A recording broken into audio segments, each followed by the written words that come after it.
Hello student, आप सब कैसे हो। अब मुझे लगता है कि आपने पिछली क्लासेस अच्छे से अटेंड कर ली होंगी, उनको समझ लिया होगा, है ना। ठीक है, तो आज मैं ओवरव्यू ऑफ जीएसटी का लास्ट टॉपिक पार्ट 3 को डिस्कस करूंगी आपके साथ। जैसा कि आप सभी को पता है कि हम क्या डिस्कस कर रहे हैं, गुड्स एंड सर्विस टैक्स। अभी तक तो आपको इसका थोड़ा मीनिंग क्लियर हो गया होगा। जीएसटी क्या है, एक इनडायरेक्ट टैक्स है, और ये बहुत सारे इनडायरेक्ट टैक्स को मिला के क्या बना है, जीएसटी बना है। ठीक है, इसका बेनिफिट क्या है, कास्केडिंग इफेक्ट को दूर करना है। और आपको ये पता चल गया है कि बहुत सारे लेवल पर जीएसटी लगता है, मैन्युफैक्चरर पर लगता है, होलसेलर पर लगता है, रिटेलर पर लगता है।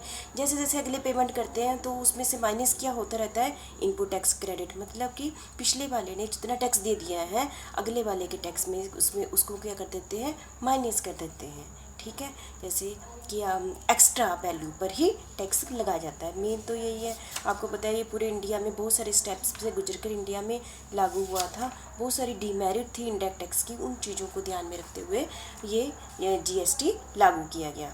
तो जीएसटी में मेन टॉपिक क्या था, सप्लाई ऑफ गुड्स, ये हमने डिस्कस कर लिया था लास्ट में कि, और इंटरस्टेट सप्लाई को भी हमने डिस्कस कर लिया था। ये भी डिस्कस कर लिया था कि इंडिया में एग्जम्पशन होगी तब भी टैक्स लगेगा, और एक्सपोर्ट करेंगे तो टैक्स नहीं लगेगा, इंपोर्ट करेंगे तो दो टाइप का लगेगा। ठीक है, आईजीएसटी एंड कस्टम ड्यूटी लगेगी। और बहुत सारे इंडायरेक्ट टैक्स काफ़ी किस में मर्ज हो गए, सेंटर जीएसटी में, और काफ़ी सारे इंडायरेक्ट टैक्स किस में मर्ज हो गए, स्टेट जीएसटी में मर्ज हो गए। और इसमें हमारे पास कितनी स्लैब्स हैं, 4 स्लैब्स हैं, 5%, 12%, 18% एंड 28%। और आपको पता है लीकर पर किसके किसके अंडर है, स्टेट गवर्नमेंट के अंडर है। और बहुत सारी आइटम जैसे पेट्रोलियम, इलेक्ट्रिसिटी के जीएसटी के अंडर अभी तक नहीं है। टबैको पर उस पर क्या लगता है, सेंटर एक्साइज ड्यूटी भी लगती है और जीएसटी भी लगती है। अब आज हम नेक्स्ट पॉइंट आपके साथ डिस्कस करेंगे, limit for exemption under registration. जैसा कि आप सभी को पता है, जो भी पर्सन जो जीएसटी की पेमेंट करता है उसको गवर्नमेंट के में रजिस्टर होना पड़ता है। ठीक है, चाहे वो सेंट्रल जीएसटी या स्टेट जीएसटी या आईजीएसटी के लिए उसको क्या करना पड़ता है, रजिस्टर होना पड़ता है। किसको रजिस्टर होना पड़ता है, चाहे वो मैन्युफैक्चरर हो, होलसेलर हो, रिटेलर हो, जिसकी कुछ एक लिमिट के बाद टर्नओवर है तो उसको रजिस्टर होना पड़ेगा। यदि उसकी टर्नओवर एक लिमिट से नीचे है तो उसको रजिस्ट्रेशन होना ज़रूरी नहीं है। मतलब ज़्यादा सेल है तो उसकी रजिस्ट्रेशन कराना ज़रूरी है। यदि एक थोड़ी बहुत ही कम सेल है तो उसको जीएसटी नहीं देना, तो उसको रजिस्ट्रेशन कराना ज़रूरी नहीं है। इसके लिए जैसे 10 लाख है, जैसे अभी मैं इसमें शो नहीं कर रही हूँ, आपको बता दूँ, आप जब आप बुक देखोगे तो इसमें 2 टाइप के हैं, in case of supply of goods और in case of supply of service. इसमें अलग अलग दिया गया है। 10 लाख तक टर्नओवर है तो उसको रजिस्टर कराना जरूरी नहीं है। कौन सी स्टेट में, मणिपुर, मिजोरम, नागालैंड एंड त्रिपुरा। यदि इनकी गुड्स की टर्नओवर कितनी है, 10 लाख से कम है, तो इनको रजिस्टर होना ज़रूरी नहीं है।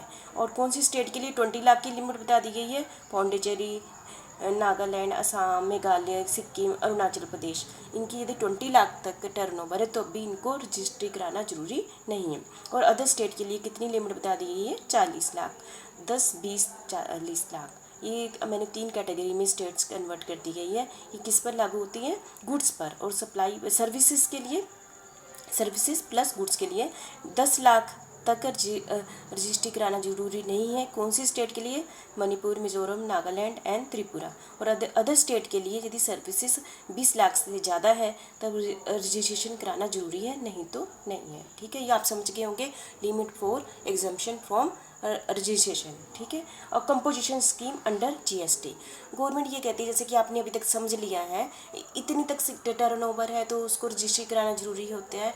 लेकिन गवर्नमेंट ये कहती है जिनकी टर्नओवर 1.5 करोड़ से कम है उनको गवर्नमेंट ने अलग से एक और स्कीम बना दी गई है। क्या बना दी गई है, अलग से एक स्कीम बना दी गई है। उसके लिए गवर्नमेंट ने कंपोजिशन स्कीम बना दी गई है। उसके लिए अलग से कौन सी स्कीम बना दी है, कंपोजिशन स्कीम। जिस सप्लायर की टर्नओवर 1.5 करोड़ से कम है वो इस सिस्टम से कैलकुलेशन नहीं करेगा, उसके लिए गवर्नमेंट ने कौन सी स्कीम चला दी है, कंपोजिशन स्कीम। इसको हम डिटेल में बाद में डिस्कस करेंगे। ठीक है। अगला है input tax credit under GST. हमने पहले भी डिस्कस किया था इनपुट टैक्स क्रेडिट, मतलब कि जैसा कि हमारे पास 4 सप्लायर है, फैक्ट्री, होलसेलर, रिटेलर, ठीक है, ये आ गया ना सप्लायर, लास्ट में तो कंज्यूमर आ गया।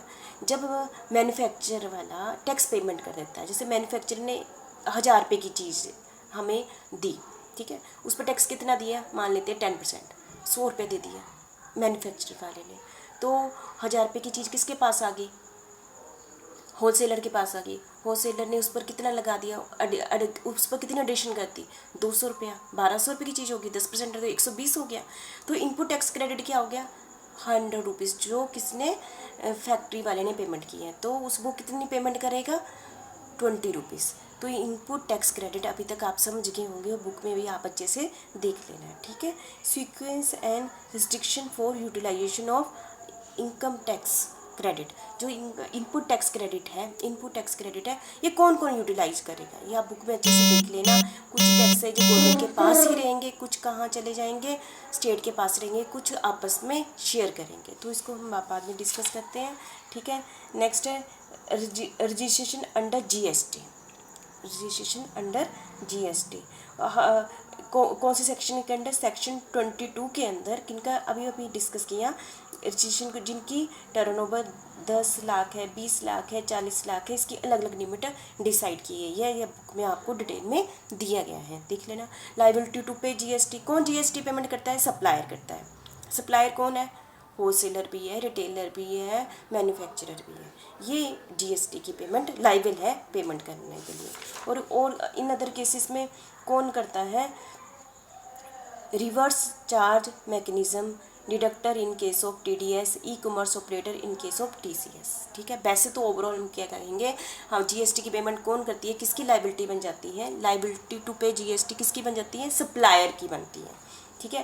Payment of tax, payment of tax मतलब कौन, कैसे हम पेमेंट करते हैं, ई पेमेंट, मतलब कि जैसे अभी आजकल आपको पता ही है हम पेमेंट कैसे करते हैं, ऑनलाइन नेट बैंकिंग के थ्रू, ठीक है, ऐसे तो ई पेमेंट सिस्टम करते हैं। और ओटी से मतलब ओवर द काउंटर, जैसे कि ओवर द काउंटर पेमेंट करते हैं, जैसे अथोराइज्ड बैंक ही डिपॉजिट करता है, और जैसे authorised bank for deposit up to 10,000 rupees पर चालान पर tax period by cash, cheque and demand draft, इसके थ्रू हम पेमेंट करते हैं, ठीक है। ये आपको बताइए। टीडीएस, टीडीएस मतलब यदि किसी भी सप्लायर की सप्लाई 2.5 लाख के ज़्यादा हो जाती है तो कितना टीडीएस काटा जा सकता है, 1% टीडीएस काटा जा सकता है। इतने पॉइंट आपको समझ आ गए, ठीक है।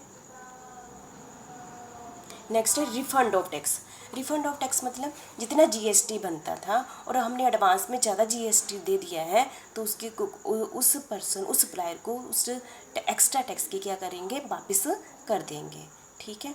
अगला है TCS. TCS means obligation on electronic commerce operator to collect tax at source at such rate not exceeding 2%, मतलब ये टैक्स को कितना होना चाहिए, 2% से ज़्यादा नहीं होना चाहिए, ठीक है। सेल्फ असेसमेंट मतलब कि जो पर्सन सप्लायर रजिस्टर्ड पर्सन, ठीक है, सप्लायर को कह देना है रिफंड हो गया ना, सेल्फ असेस कर सकता है। रजिस्टर्ड पर्सन क्या कर सकता है, सेल्फ असेस कर सकता है। Classification of goods and services under GST, classification goods and service under GST, इसमें HSN कोड दिया गया है। HSN कोड मतलब यदि किसी पर्सन सप्लायर की टर्नओवर 1.5 करोड़ से लेकर 5 करोड़ के बीच में है तो उसको 2 डिजिट कोड दिया गया है। यदि किसी सप्लायर की जो टर्नओवर है 5 करोड़ से ज़्यादा है तो उसको कौन सा कोड दिया गया है, 4 डिजिट कोड दिया गया है।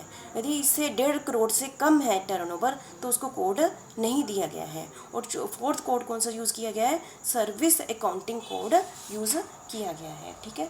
Recovery of arrear of tax, recovery of arrear of tax, recovery मतलब यदि किसी ने अभी तक टैक्स की पेमेंट नहीं की हुई है, एरियर पड़ा हुआ है, तो ऑफिसर का, जीएसटी ऑफिसर का ये अधिकार है वो उससे जाकर क्या ले ले, रिकवरी कर ले। और जीएसटी ऑफिसर का ये भी अधिकार है यदि कोई टैक्स की चोरी करता है, कोई चीज़ें छिपाता है तो उसकी जाके क्या कर सकता है, इंस्पेक्शन कर सकता है, उसको अरेस्ट भी कर सकता है। किसके पास है? जीएसटी ऑफिसर के पास ये पावर है। अपील, यदि आपको लगता है कि आपके साथ गलत किया गया है और तब आप कहाँ कहाँ जाके अपील कर सकते हो? आप फर्स्ट अपील कहाँ कर सकते हो? एपीलेट अथॉरिटी के पास कर सकते हो। फिर भी आपकी नहीं सुनी जाती तो सेकंड अपील कहाँ कर सकते हो? एपीलेट ट्रिब्यूनल में जाकर कर सकते हो। फिर भी नहीं सुनी जाती, आपको लगता है फिर भी गलत हो गया, तो आप कहाँ जा सकते हो? हाई कोर्ट में जा सकते हो। लास्ट में आप कहाँ जा सकते हो? फिर भी आप इन सबसे संतुष्ट नहीं हो तो इस टैक्स से रिलेटेड आप कहाँ पर मतलब कि जाके केस कर सकते हो, सुप्रीम कोर्ट में जाकर केस कर सकते हो। आगे हमारा है प्रोविज़न फॉर पेनल्टी। यदि सप्लायर ने कुछ गड़बड़ की हुई है, लॉ को फॉलो नहीं किया है, तो ऑफिसर उस पर क्या लगा सकते हैं? पेनल्टी लगा सकते हैं। लास्ट हम कर लेंगे एडमिनिस्ट्रेशन कंट्रोल। यदि टर्नओवर 1.5 करोड़ से क्या है? कम है, टर्नओवर 1.5 करोड़ से कम है, तो एडमिनिस्ट्रेशन मतलब कि उसको प्लानिंग, उसको कंट्रोल करने का 90% अधिकार किसके पास चला जाता है? स्टेट के पास है। ये यहाँ पे मैंने थोड़ा सा गलत लिख दिया। 90% किसके पास है? स्टेट के पास, और 10% किसके पास है? सेंटर के पास है। यदि टर्नओवर कितना है? 1.5 करोड़ से कम है। यदि टर्नओवर कितना है? 1.5 करोड़ से ज़्यादा है, तो दोनों के पास एडमिनिस्ट्रेशन पावर रहेगी, सेंटर के पास भी रहेगी और स्टेट के पास भी रहेगी। अभी तक हमने आपके साथ डिस्कस कर लिया है कि पेमेंट कैसे करनी है टैक्स की, रिफंड कैसे होगा, और को सेल्फ असेसमेंट सप्लायर खुद भी इसका जीएसटी कैलकुलेट कर सकता है। और इनको कोड दिए गए हैं, यदि 1.5 करोड़ से ज़्यादा है, 5 करोड़ से कम है तो 2 डिजिट कोड दिया गया है, 5 करोड़ से ज़्यादा है तो 4 डिजिट कोड दिया गया है, 1.5 करोड़ से कम टर्नओवर है तो कोड नहीं दिया गया है। ठीक है। और जो सप्लायर है उनको क्या होना पड़ता है? रजिस्टर्ड होना पड़ता है। यदि उनकी टर्नओवर एक लिमिट से ज़्यादा हो जाती है तो उनको रजिस्टर्ड होना पड़ता है। और ये जो रजिस्टर्ड है ये स्टेट टू स्टेट डिपेंड करता है। कुछ स्टेट के लिए 10 लाख है, 20 लाख है, 40 लाख है, डिपेंड टू स्टेट करता है। तो मुझे लगता है काफ़ी कुछ बेसिक ओवरव्यू आप सभी को जीएसटी से रिलेटेड सारे समझ आ गए होंगे। और आप इन तीनों लेक्चर ओवरव्यू ऑफ जीएसटी अच्छे से तीनों लेक्चर को बार बार रिवाइज कर लेना, क्योंकि हम पूरी टॉपिक में जीएसटी भी ये पूरा कवर कर रहे हैं। ठीक है। अब हम इन्हीं टॉपिकों को डिटेल में अगले अलग चैप्टर में डिस्कस करेंगे। ठीक है। Thank you very much. आप बहुत अच्छे ढंग से पढ़ना और अभी ही क्लियर कर लेना, कल के लिए कुछ मत रखना। ठीक है। Thank you very much.